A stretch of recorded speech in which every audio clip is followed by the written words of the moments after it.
Okay, so once you have this understanding that any possible value of load impedance graphically, we have an infinite region or infinite area. Now, load can also be represented in terms of its reflection coefficient. This is something which I discussed before, that reflection coefficient, which is equal to ZL minus Z naught divided by ZL plus Z naught. So information about load can also be given to you in terms of reflection coefficient. And this is what Peter Smith explored, that if load is represented graphically in terms of impedance, we have an infinite region.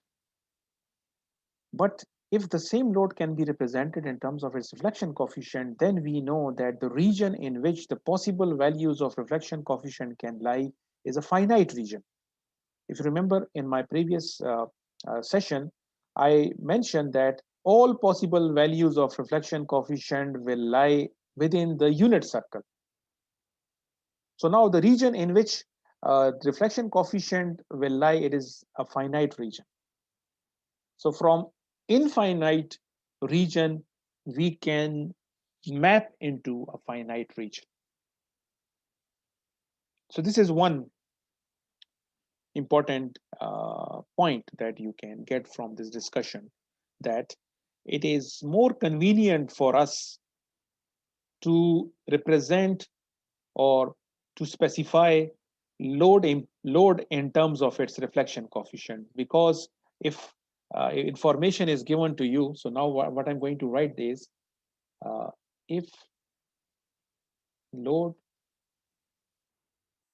information is specified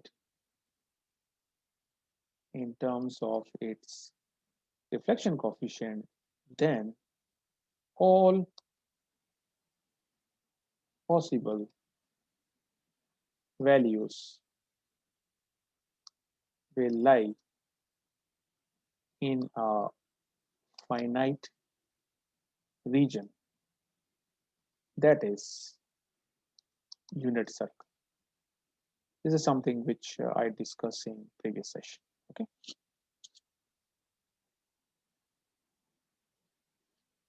Okay. So with this understanding, let me write down or derive some equations. So the first thing is this original equation, which is representing the actual load in terms of its reflection coefficient. And if you remember in my previous session, I mentioned that Smith chart is used for normalized quantities. So the first thing I need to do is normalize this load. Okay. So this is the equation that we have for the actual load, but I want to transform it for the normalized load. So what I will do is, in order to normalize this ZL, I will divide the numerator as well as denominator by Z naught. Okay. So what you need to do is, let me write it down. Normalize the load impedance. So what you need to do is divide numerator as well as denominator by Z naught. So what you will get, reflection coefficient on the left hand side. So ZL divided by Z naught, if you remember, I represented this thing that if ZL is divided by Z naught, you will get something, and I will call that as ZL dash. So you get ZL dash minus Z naught divided by Z naught, 1.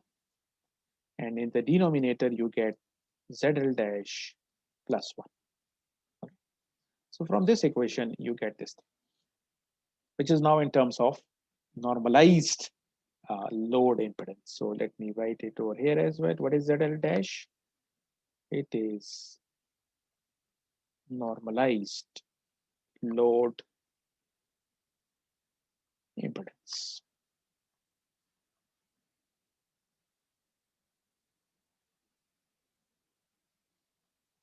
Let me rearrange this equation for ZL dash. Okay, so you can easily rearrange this equation. I want ZL dash on one side. So what you need to do is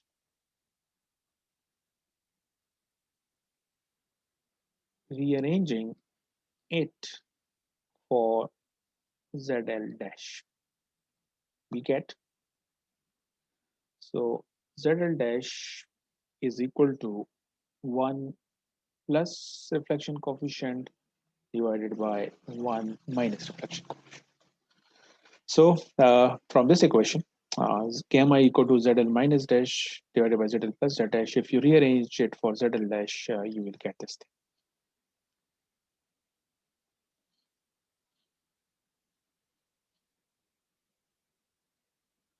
Now this reflection coefficient that I'm using over here, we know that this reflection coefficient is a complex quantity.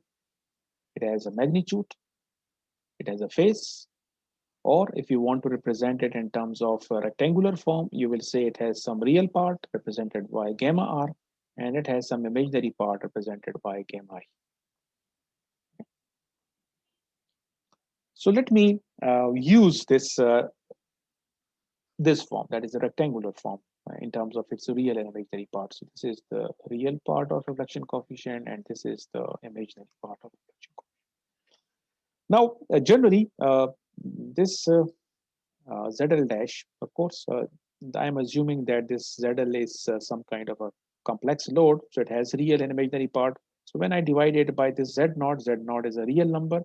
So this ZL dash is still a complex quantity. It will also have some real part and imaginary part. Okay.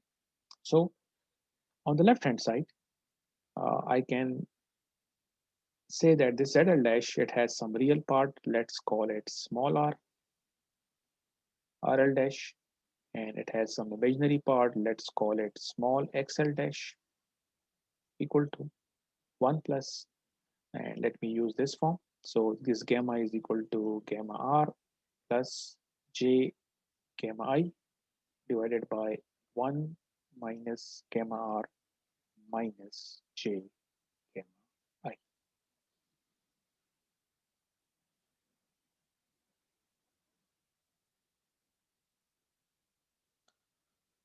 To make sure that you are following the symbol notation, so this ZL dash, this capital ZL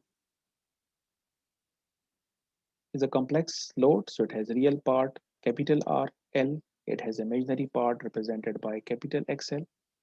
So when you divide it by Z naught, so when you divide it by Z naught, so this is divided by Z naught, this is also divided by Z naught, this is also divided by Z naught. So you get ZL dash, RL divided by ZL, you get RL dash, and XL divided by XZ naught, you get XL dash. So this is what I have used over here. Okay. Now we are interested in finding out that if RL plus JXL dash is equal to this thing. So I'm interested in finding out what is RL dash. So what is the real part of this expression? And if I want to find out XL dash, so XL dash will be equal to imaginary part of this expression. So from your basic mathematics, you know that if you are given an expression, complex expression, which is the ratio of two complex number, and if you want to separate the real part and the imaginary part, we do the rationalization. So I'm not going into that much detail. What you need to do is you need to divide and multiply with the complex conjugate of this number. Okay, so you can easily do this thing. So I'm going to so what do we need to do is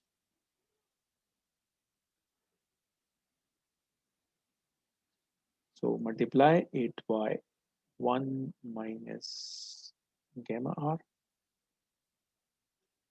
plus j gamma I, as well as divide it by 1 minus gamma r plus j gamma I.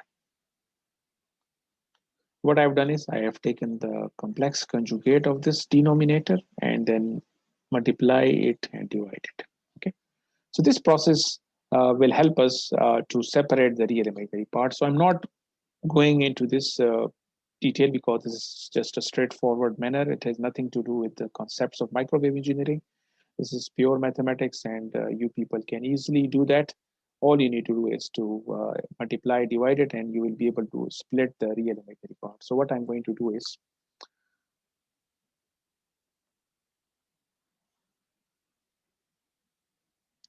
so you need to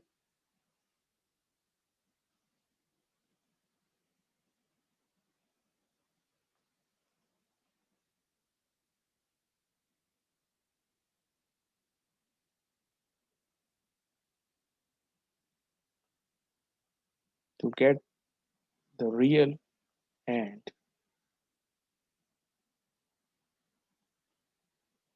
imaginary parts of this expression.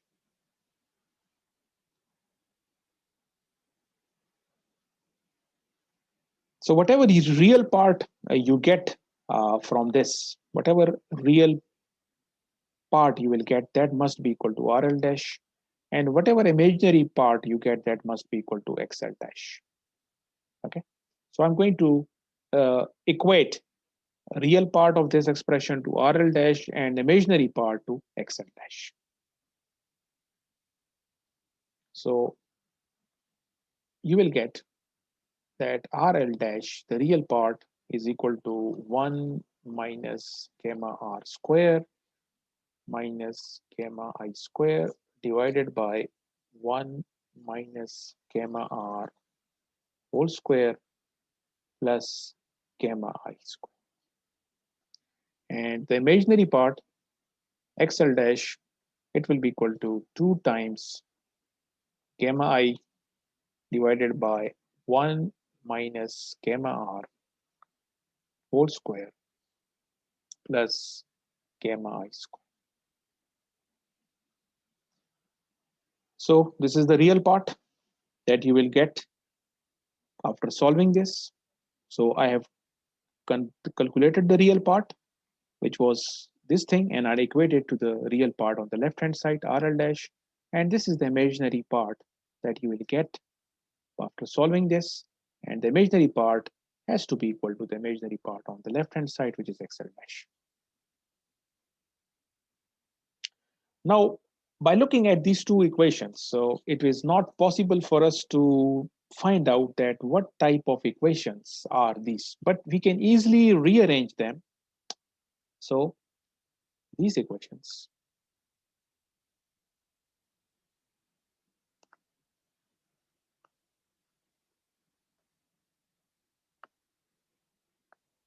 can be rearranged as. So let me write down the rearranged form, and then you will be able to understand that why I want to rearrange these equations. Okay. So the first equation, that is the which is relating RL dash. This equation can be represented like this: gamma R minus small RL dash divided by 1 plus RL dash whole square plus gamma I square equal to 1 divided by 1 plus RL dash whole square.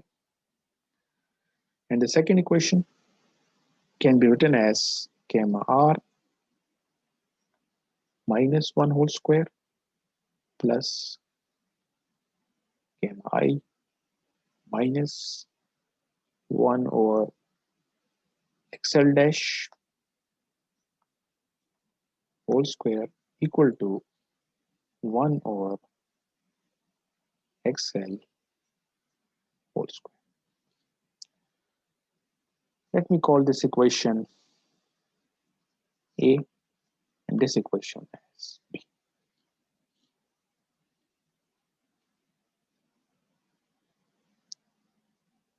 If you look at these two equations, which is actually this equation rearranged in this form and this equation rearranged in this form. The reason that I have represented these two equations in this form is because I want you to understand the nature of these two equations. If you look at these equations A and B, and if I ask you what type of equations are these? Have you ever come across equations like this?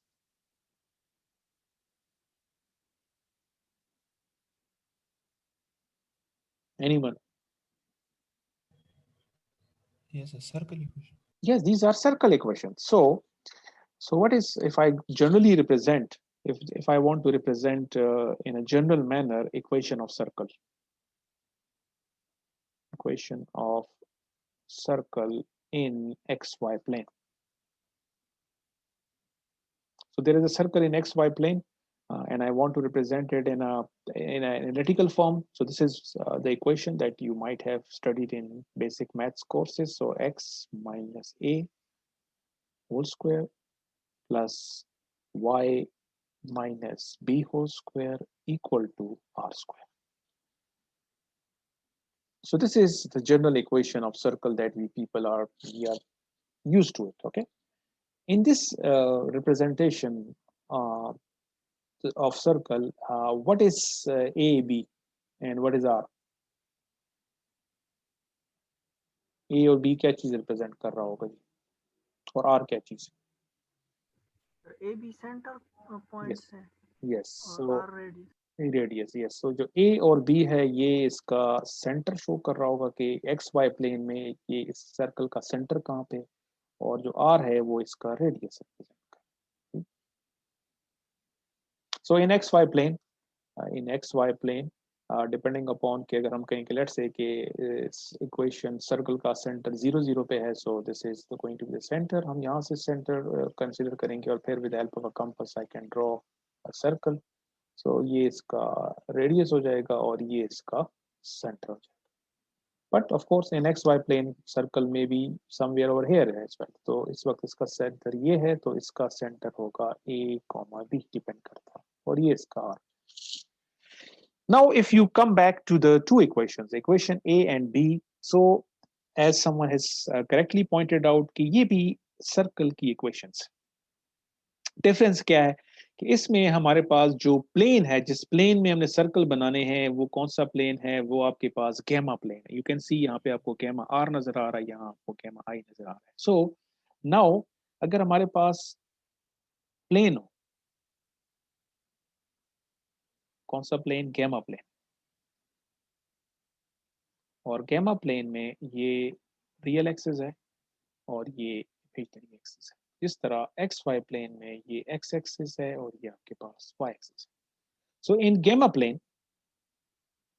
ये आपको जो नजर आ रहा है ये आपको circle नजर आ रहा है. इक्वेशन ए जो है वो एक सर्कल की इक्वेशन है. बट द पॉइंट इज कि इस सर्कल का सेंटर कहाँ पे है और इस सर्कल का रेडियस कितना है. ठीक है. So now I am going to ask you this question, and that is equation A को अगर आप देखें, ये जो सर्कल की इक्वेशन है इन गैमा प्लेन, इसका सेंटर कहाँ पे है और इसका रेडियस कितना है?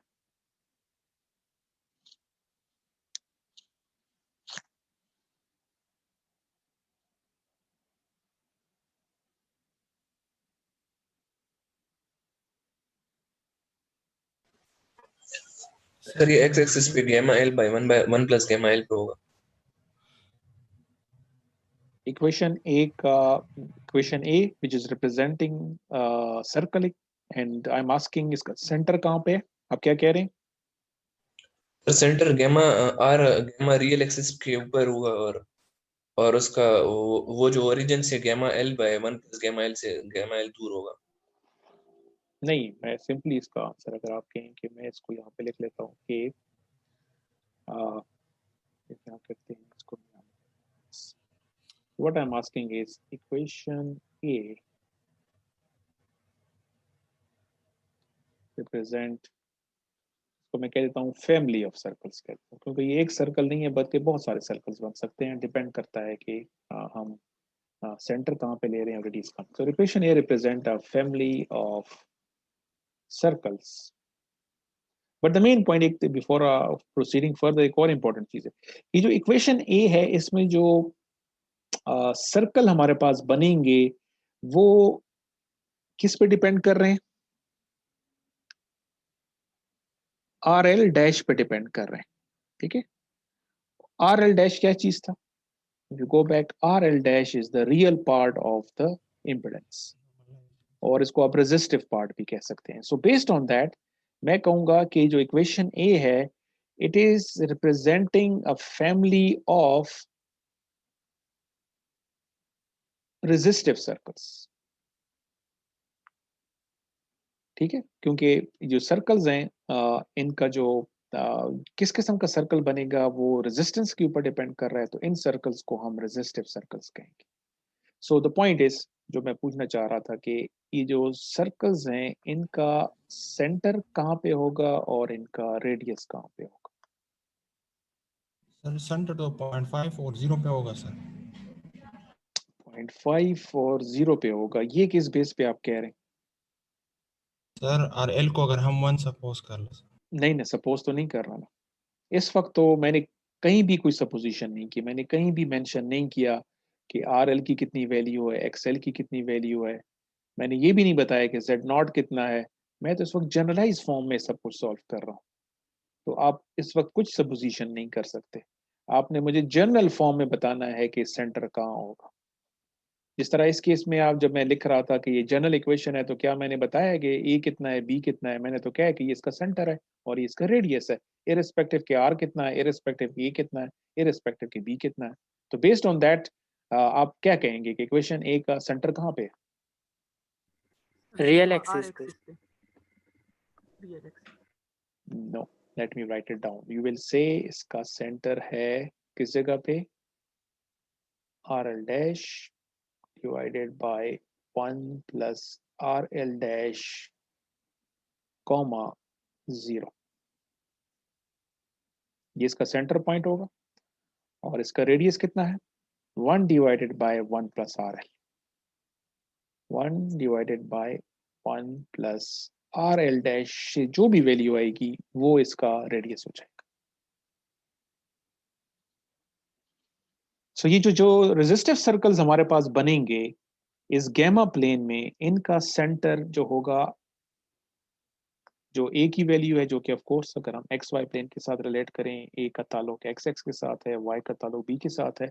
इन अ सिमिलर मैनर ये आप कह सकते हैं कि ये आपका ए है और यहाँ पे क्योंकि बी 0 है तो आपके पास तो एक पॉइंट तो यहाँ पे एक ऑब्वियस जो समवन हैज पॉइंटेड आउट कि ये जो सेंटर है, क्योंकि इसमें गेमा आई की वैल्यू 0 है, इसका मतलब है कि जितने भी सर्कल है इनका सेंटर कहाँ पे होगा? It has to be on this plane. जितने भी सर्कल्स हैं, जितने भी रेजिस्टिव सर्कल्स हैं, इन सब का सेंटर इस लाइन पे कहीं ना कहीं होगा. ठीक हो गया? कहाँ पे होगा वो हमें कब पता चलेगा? जब हम आर एल डैश की वैल्यू हमें पता हो और इसका रेडियस कितना हो वो भी हम उस वक्त बताएंगे जब इसका आर एल डैश होगा. लेकिन एक पॉइंट तो क्लियर हो गया कि जो हमने दो इक्वेशंस डिराइव किए हैं जिसमें हमने लोड को, जो हमारा लोड था ZL को, उसको हमने गैमा प्लेन में शिफ्ट कर दिया है. और अब गैमा प्लेन में हम इसको देख रहे हैं कि गैमा प्लेन में हमारे पास जो इम्पिडेंस का जो रेजिस्टिव पार्ट है उसके बेस पे हमारे पास बहुत सारे सर्कल्स बनेंगे. उन सर्कल्स को हम किस तरह आप देखेंगे अब जो मैं इसको बनाने लगा हूँ. Let's consider, just 1 minute.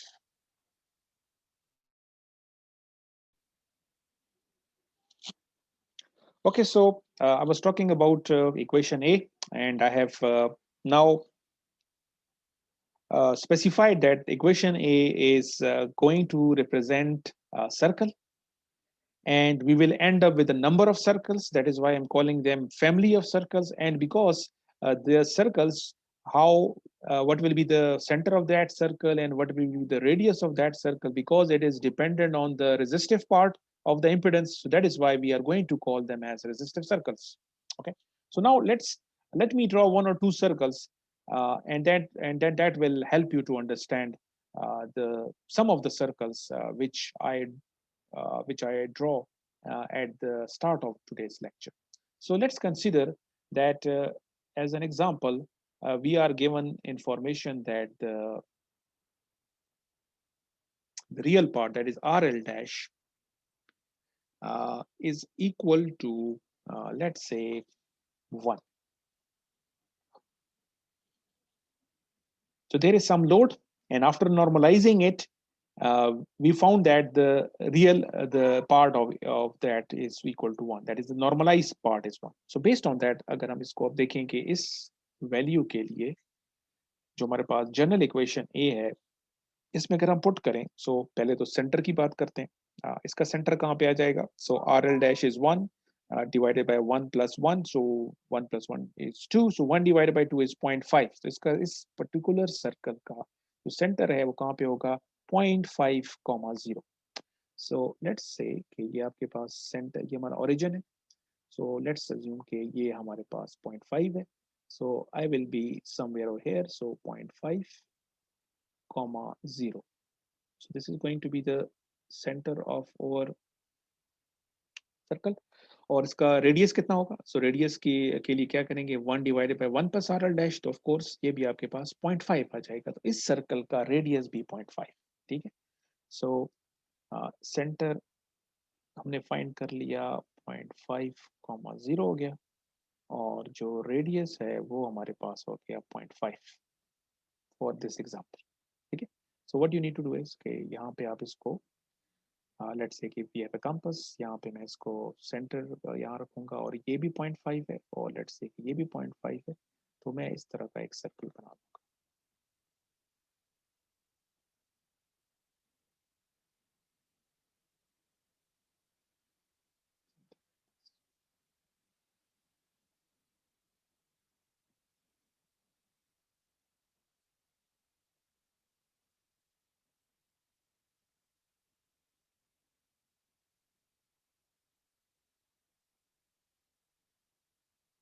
Clear हो गया आपको? Yes, sir. ओके. नाउ एक और एग्जांपल ले लेते हैं.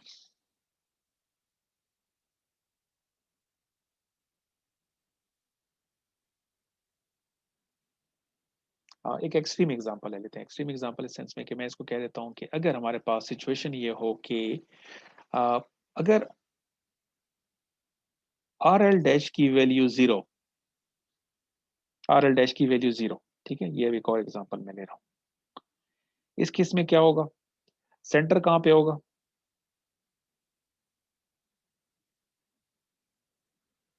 सेंटर कहाँ पे होगा?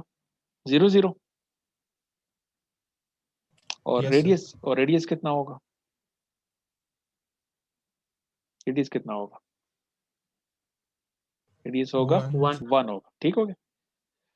सो R L dash equal to 0 के लिए जो सर्कल बनेगा उसका सेंटर है 0, 0 पे. उसके मतलब है कि यहाँ पे इसका सेंटर हो गया, ये 0, 0, और इसका रेडियस कितना है? 1. ठीक है. तो मैंने इस वक्त पहले इसमें ये 0.5 लिया था, 1 था. इसका मतलब है कि यहाँ इसका रेडियस इतना होगा. So with help of your compass अगर आप इसका ड्रॉ करेंगे, you will get a circle which will be like this.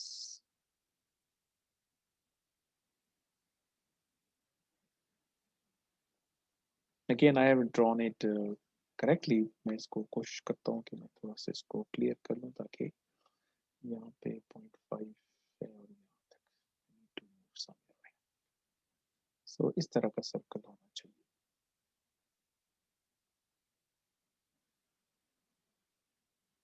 ठीक. Something like this. यहाँ पे मैं थोड़ा सा फिर मिस्टेक कर दी है, यहाँ पे इसको टच होना चाहिए. सॉरी.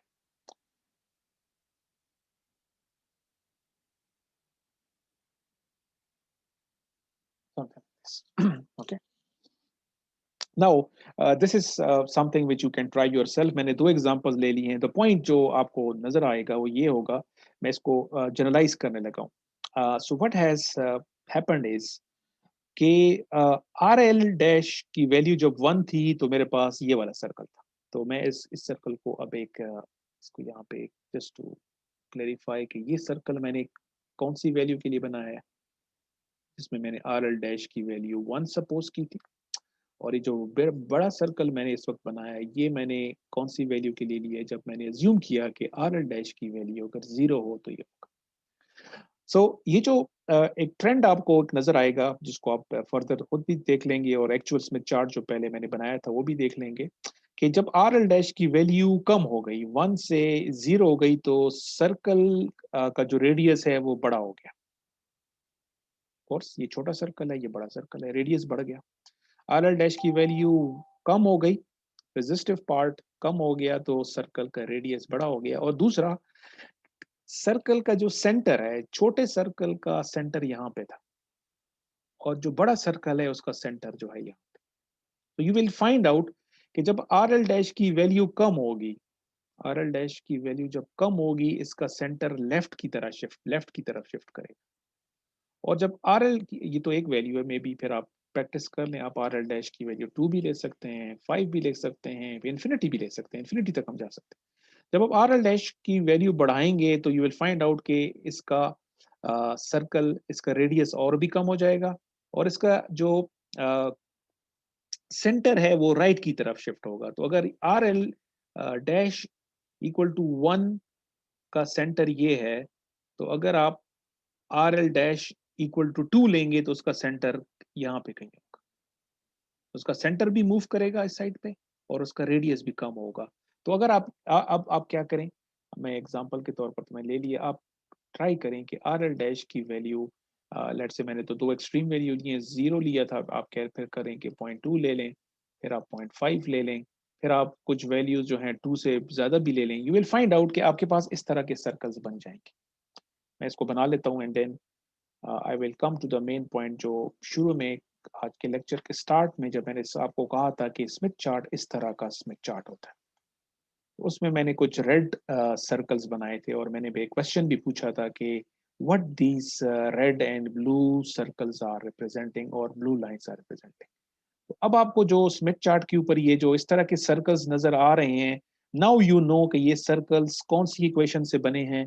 ये सारे के सारे सर्कल इस इक्वेशन से आप खुद भी बना सकते हैं, और इन सर्कल्स को फिर हम क्या नाम देंगे, स्मिथ चार्ट के ऊपर ये इस तरह के जो सर्कल्स आपको नजर आएंगे, इन सब को हम क्या नाम देंगे, हम कहेंगे कि ये कौन से सर्कल्स हैं, रेजिस्टिव सर्कल, रेजिस्टिव सर्कल्स। ठीक है, resistive circles.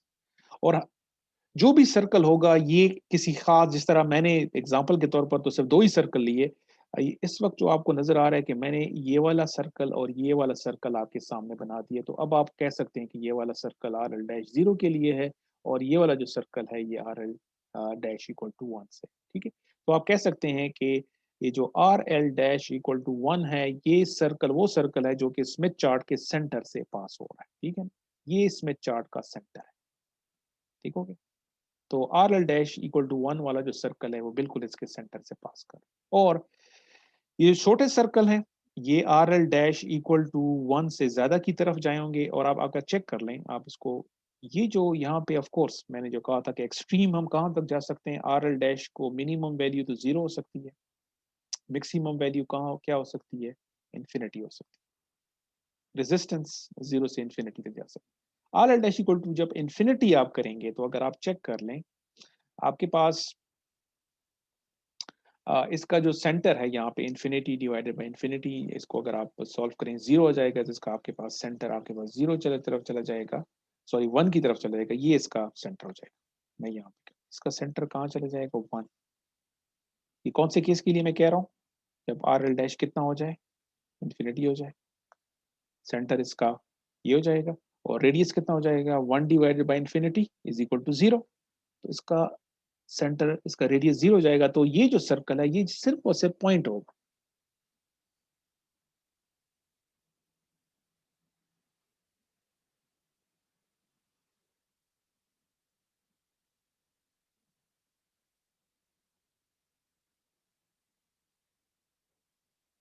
So now you know कि ये जो स्मिथ चार्ट के ऊपर आपको इस तरह की जो कंप्लीट सर्कल्स नजर आ रहे हैं, ये कौन से सर्कल्स हैं, ये रेजिस्टिव सर्कल्स हैं, and every circle is for one particular value of R L dash. Okay, so now this is resistive circles. तो एक तो आपको स्मिथ चार्ट के ऊपर क्या नजर आएंगे, रेसिस्टिव सर्कल्स नजर आ जाएंगे, और मैंने अब इसका पूरा आपको मैथमेटिकल वो भी बता दिया कि ये कहाँ से है। Now coming to the equation number B. Equation B अगर आप देखें, ये भी इक्वेशन ऑफ सर्कल, एक फैमिली ऑफ सर्कल को रिप्रेजेंट कर रही है, लेकिन ये जो सर्कल्स हैं यू कैन सी के इन सर्कल्स का रेडियस क्या होगा, सेंटर क्या होगा, वो डिपेंड कर रहा है किसके ऊपर, एक्सएल डैश के ऊपर रिप्रेजेंट कर रहा है। It is depending on XL dash. और एक्सएल डैश बेसिकली क्या चीज थी, if you go back, XL dash क्या था, ये जेडएल डैश का इमेजिनरी पार्ट, जिसको आप रिएक्टिव पार्ट कहते हैं, ठीक है। इसका मतलब है कि इक्वेशन बी जो है ये भी फैमिली ऑफ सर्कल को रिप्रेजेंट कर रही है, लेकिन हम कहेंगे कि equation E represent a family of reactive circles. So equation B